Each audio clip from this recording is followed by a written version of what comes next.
Bulletin की शुरुआत एक सवाल के साथ। सवाल ये कि आखिर पॉलिथीन पर रोक कब लगेगी। वैसे तो पॉलिथीन पर 2010 में ही बैन लगा दिया गया था। आए दिन आप पॉलिथीन के खिलाफ मुहिम की बात भी सुनते हैं, लेकिन जी मीडिया की पड़ताल में चौंकाने वाली हकीकत सामने आई है। कागजों में बैन लागू तो हुआ, लेकिन इच्छा शक्ति नहीं दिखाई गई, और यही वजह है कि आज भी धड़ल्ले से पॉलिथीन का इस्तेमाल हो रहा है।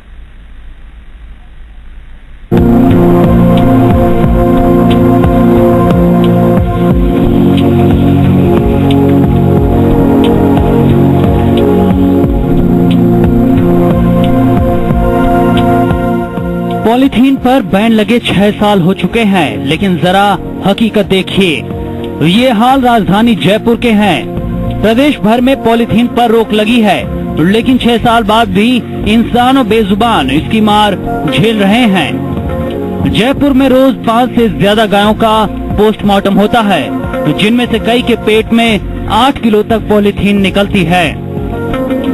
बेजुबान इन गायों को शायद इल्म नहीं है इस बात का कि ये जो प्लास्टिक खा रही हैं वो इनके लिए जानलेवा है, लेकिन हम जिनके पास जुबान भी है और दिमाग भी, वो 6 साल से लगे हुए इस बैन को, इस प्लास्टिक कैरी बैग्स के बैन को नहीं लागू कर पाए, जिसकी वजह से वो गाय जो हमें दूध दही देती है, वो गाय जो एक माँ से भी बढ़कर है, उस गाय को आज इस प्लास्टिक को खाने पर मजबूर होना पड़ रहा है। गाय के प्लास्टिक खाने के अलावा और भी कई प्लास्टिक के नुकसान हैं, लेकिन फिर भी हम इसे आज तक बैन नहीं कर पाए हैं। पॉलीथीन के दूसरे नुकसानों की बात करें तो बायोडिग्रेडेबल नहीं होने की वजह से इससे पर्यावरण को नुकसान होता है। प्लास्टिक से ज्यादा संपर्क में रहने से लोगों के खून में थैलेट्स की मात्रा बढ़ जाती है, जिससे गर्भस्थ शिशुओं के विकास पर असर पड़ता है और प्रजनन अंगों को नुकसान होता है। प्लास्टिक प्रोडक्ट में इस्तेमाल होने वाला केमिकल लीवर एंजाइम को असामान्य कर देता है। पॉलीथीन कचरा जलाने से विषैली गैसें निकलती हैं, जिनसे सांस और स्किन की बीमारियां हो जाती हैं। सीवर जाम होने जैसी समस्याएं भी पॉलीथीन की वजह से पैदा हो जाती है। सरकार, जिला प्रशासन, नगर निगम और पुलिस आखिर 6 साल इस बैन को लागू क्यों नहीं कर पाए, ये एक बड़ा सवाल है। इस बारे में जब हमने सब्जी मंडी में दुकानदारों से बात की तो सुनिए उन्होंने क्या कहा। ऐसा है कि सरकार जब डंडा उठाती है ना, तो वो छोटे दुकानदारों पे उठाती है। बड़े दुकानदार जो जिस कारखाने वगैरह बनते हैं और उनपे ही धड़ल्ले से बन रहे हैं, उनपे आज दिन तक पाबंदी नहीं हो पाई। जब बड़ी कंपनियों को नहीं रोक पा रही है तो छोटी चीटियों को क्या करेगी गवर्नमेंट? नहीं, पॉलीथीन की थैली पर बैन है, कागजों में अखबार तक सीमित है। लेकिन मैं ये कहना चाहता हूँ कि बैन पॉलीथीन पे करो तो पूरा करो। आज आप उपभोक्ता की दुकान पर कोई परचूनी के पर जाओगे तो उसमें 90% पॉलीथीन पैकिंग मिलेगी। सरकारी जो लॉट्स का दूध आ रहा है सरकार, वो भी थैलियों में आ रहा है। और हमारी सब्जी मंडी की ये पोजीशन है कि अगर हम बिना थैली सब्जी देते हैं तो ग्राहक उसको वापस छोड़ के चला जाता है, अपने आप में हैंगरी हो जाता है। क्या पैसे नहीं दे रहा, पैक करके दे, कैसे ले जाऊंगा मैं, फ्रिज में कैसे रखूंगा, ये करूंगा वो करूंगा। बिना पॉलीथीन के काम भी नहीं चलेगा। सुना आपने, अधिकारी दावा करते हैं कि प्रदेश में प्लास्टिक की फैक्ट्रियां बंद कर दी गई हैं, लेकिन इन्हें इस्तेमाल करने वाले कुछ और कह रहे हैं। विकल्प नहीं है, अल्टरनेटिव मार्केट में नहीं है, ये एक बड़ी समस्या बताई जा रही है। अब समझना होगा इस बात को कि विकल्प क्यों नहीं दे पा रही अभी तक सरकार और प्रशासन। तस्वीर साफ है कि 6 साल पहले लगाया गया बैन किस तरह से लागू किया गया और आज भी धड़ल्ले से इसके इस्तेमाल की क्या वजह है। वरुण भंसाली, जी मीडिया, जयपुर।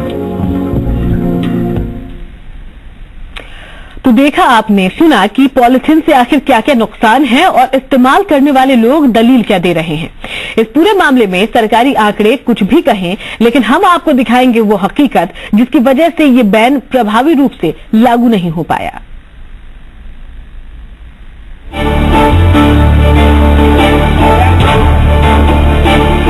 ये बात साफ है कि पॉलिथीन के जानलेवा बनने की बड़ी वजह प्रदेश भर के निकाय हैं। अगर आदर्श व्यवस्था के तहत सफाई होती तो कचरा सड़क पर नहीं आता और पॉलिथीन वेस्ट का मैनेजमेंट आसानी से हो जाता, लेकिन ऐसा हुआ नहीं। इसकी वजह जानने की कोशिश की गई तो फिर वही पुराना आश्वासन मिला। हम लोगों ने अभियान के तहत लास्ट मंथ में, पिछले महीने की बात करूं, हमने काफी कुछ प्लास्टिक पकड़ा भी है। खुदरा विक्रेताओं पे हमने काफी कुछ लगाम भी लगाई है और इस ओर भी हम लोग ध्यान दे रहे हैं कि जहां प्लास्टिक का निर्माण होता है, जो इसकी फैक्ट्री है, उस पर भी हम लोग कार्रवाई करने के हम लोग नियम दिखवा रहे हैं इसमें।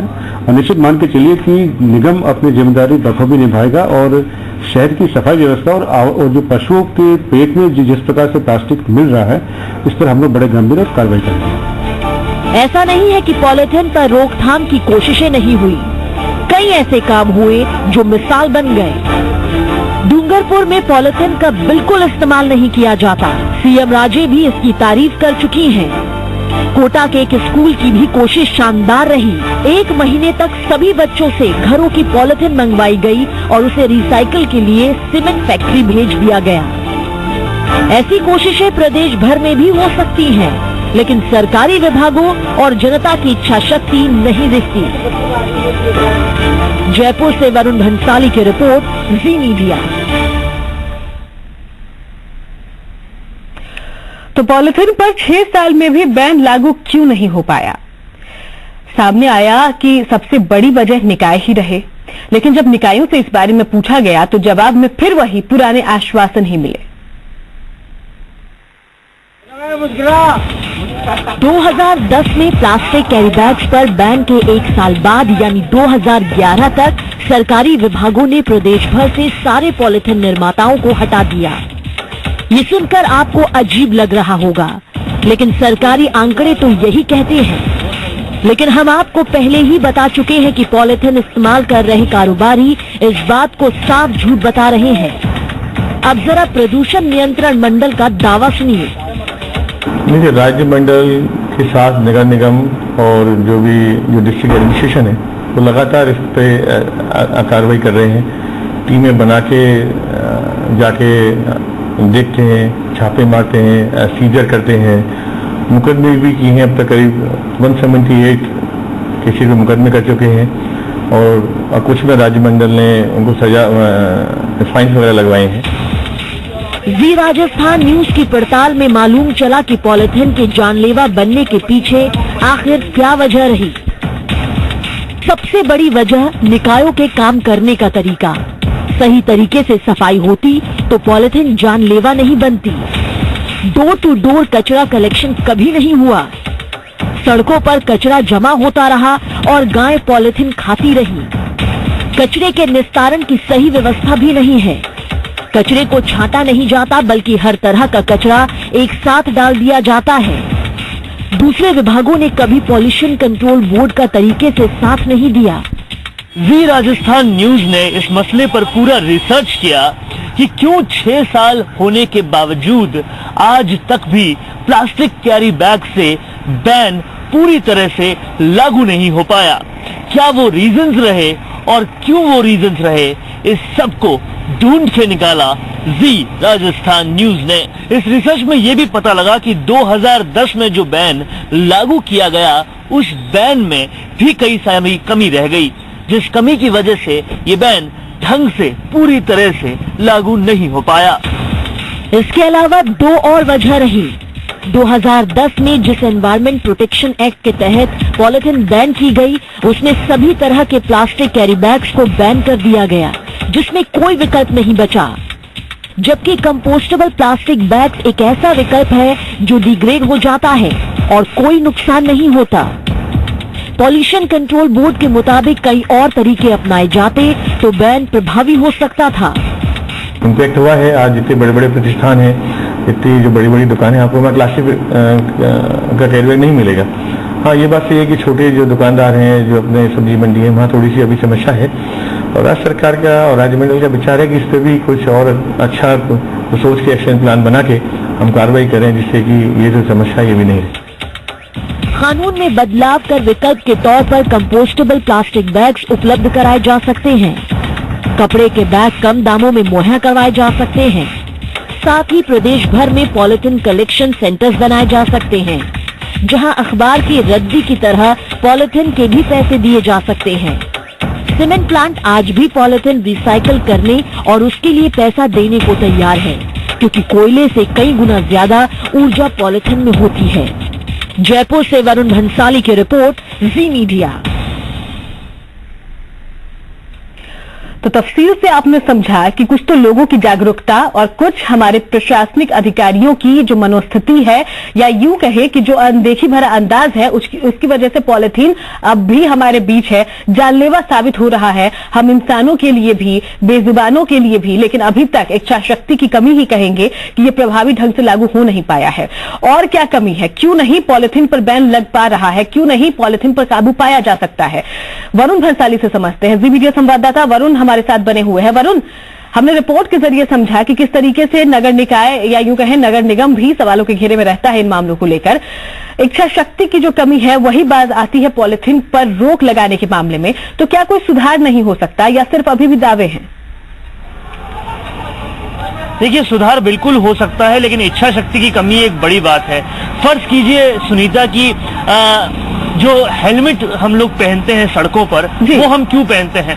हमें मालूम है कि अगर हम हेलमेट नहीं पहनेंगे तो एक्सीडेंट हो जाएगा, सर को चोट आएगी, सब कुछ होगा। लेकिन प्रैक्टिकल स्थिति यही है कि हेलमेट इसलिए पहना जाता है क्योंकि सख्ती है, क्योंकि फाइन होगा। ट्रैफिक पुलिस वाला अगर देख लेगा तो हमारे को फाइन लगेगा, और उस पनिशमेंट के डर से हेलमेट लागू हो पाया, ये एक सच्चाई है। तो सच्चाई ये है कि जब तक सख्ती नहीं होगी तब तक कुछ नहीं होगा, और ये सख्ती करने में कहीं न कहीं सरकारी विभाग नाकाम रहे हैं। हाँ। आप ये देखिए कि पोल्यूशन कंट्रोल बोर्ड के पास फाइन करने का कोई प्रावधान नहीं है, ये प्रावधान नगर निगम के पास है, लेकिन वो इस मामले में फाइन करता ही नहीं। ये प्रावधान जिला प्रशासन के पास है, लेकिन वो फाइन करता ही नहीं। आप ये समझिए कि अखबारों को हम घर में जमा किस लिए करते हैं? ताकि उसकी रद्दी के 100-150 रुपए मिल सके। कभी आपने कचरे में कोई अखबार पड़ा हुआ देखा है? नहीं होता।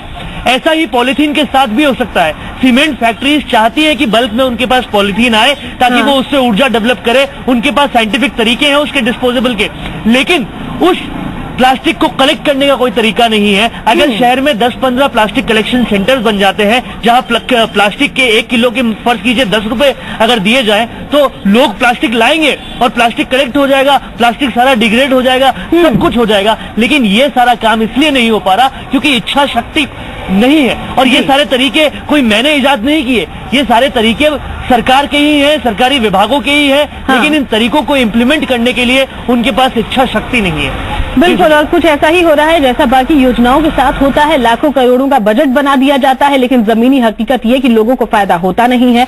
अब पॉलिथीन को लेकर कानून तो बना दिया गया, बैन तो लागू कर दिया गया, लेकिन कैसे पॉलिथीन को उठाया जाए, क्या रणनीति हो इसके पीछे, और कैसे लोगों को जागरूक किया जाए, इसको लेकर कोई सोच नहीं है सरकार की, प्रशासन की, और इसी का खामियाजा लोग भुगत रहे हैं।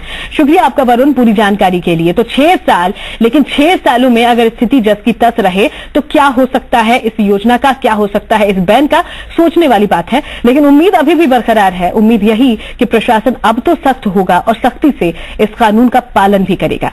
फिलहाल रुकेंगे एक छोटे से ब्रेक के लिए, जल्द लौटेंगे।